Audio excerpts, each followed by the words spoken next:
Welcome back everybody. This is part 2 of the 3 series video on how to improve your memory.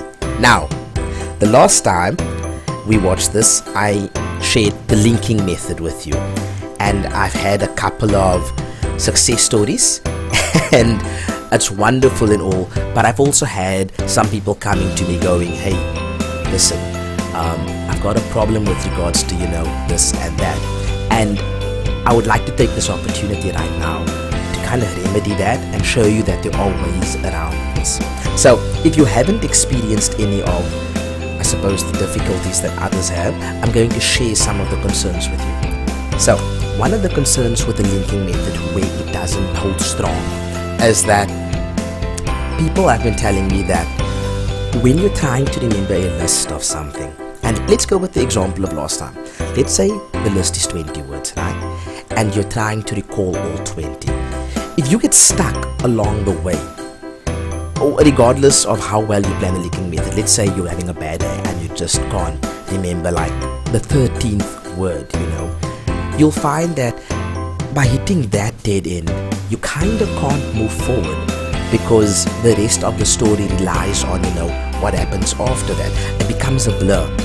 So I found a way around this, and I'm going to share that with you in a moment.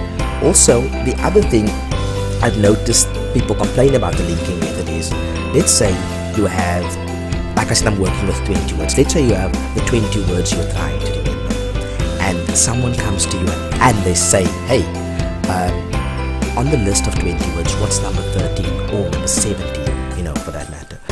And you won't be able to get to number 13 or number 17 without first having to start the story from number 1. So in order to get to number 13 on the list, you first have to start with number 1. You'll say there was the telephone, then there was the monkey, and you'll have to move on and reach number 17 or 13, and this is time consuming. So there must be an easier way, right? And there is. So what I'm going to be sharing with you now is called the Pegasus Method. This should help remedy the problem that the linking method has. It's a really wonderful method, and it will help you remember, or rather, it will help you navigate those tricky areas to be able to recall a word or a memory out of a list of memories without you actually having to recite the entire memory. Okay? Now, besides this being one of its advantages, there is another. What this method also does is it helps you remember small numbers. Now, before I get into it, what you need to know is it's way easier for us to remember words as opposed to numbers. And this makes sense. That's why when we get a cell phone number, we tend to break the pattern up into a smaller number to remember. So let me make up a number. Let's say the number at 084 666 3322. And what you would do automatically is you'll break this number up into smaller chunks. So you won't say the number as a whole. For example, you won't go 084 666 3322. You would rather go 084 666 3322. This is called chunking.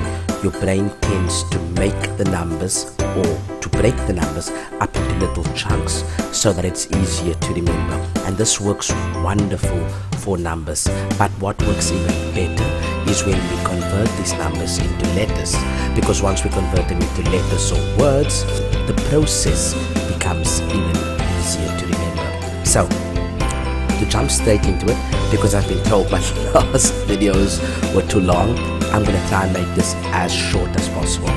So, in order to remember short numbers or little lists, what I would recommend is for the number, anything that has the number 0 in it, I think of a donut.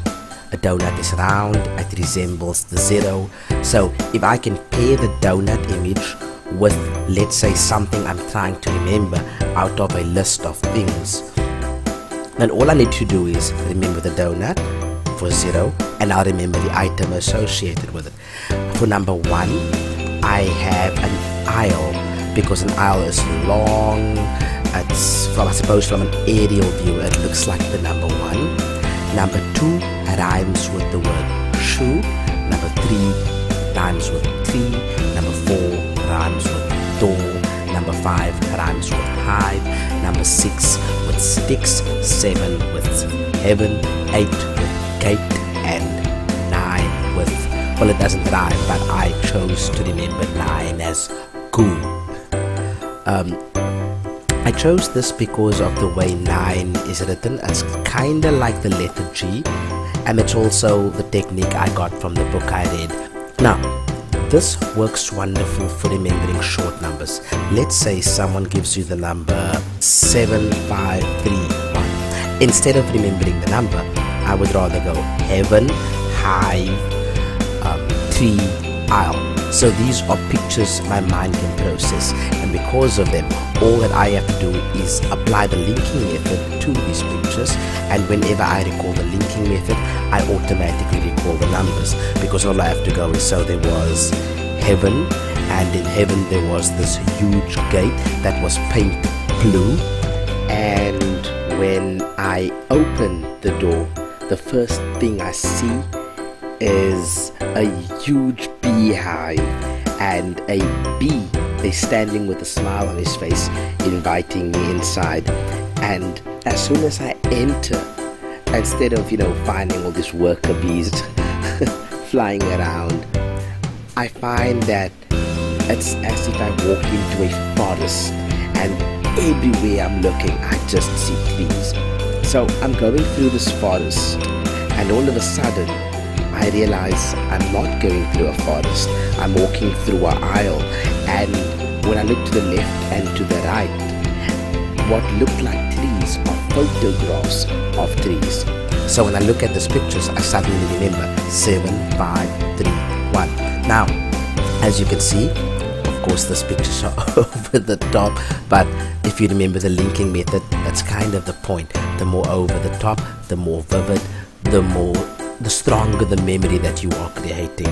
Now, fast forward away from this to go back to the linking method and to show you how this can work to recall the list. So, with the linking method, when you had your 20 words, or let's say it's anything else you want to remember, and like I said, people have been telling me, hey, one of the problems I have is I can't jump ahead.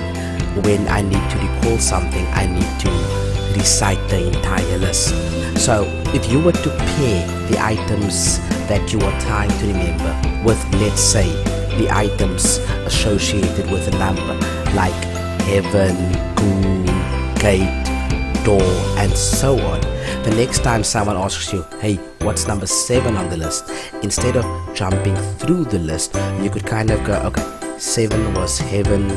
There was a picture where heaven was associated with, oh yes, number 7 was box in the last list of 20 words. So instead of trying to run through the list, you could go, okay, so I remember there was a box in heaven, or when I got to heaven, I got a really large box as a present.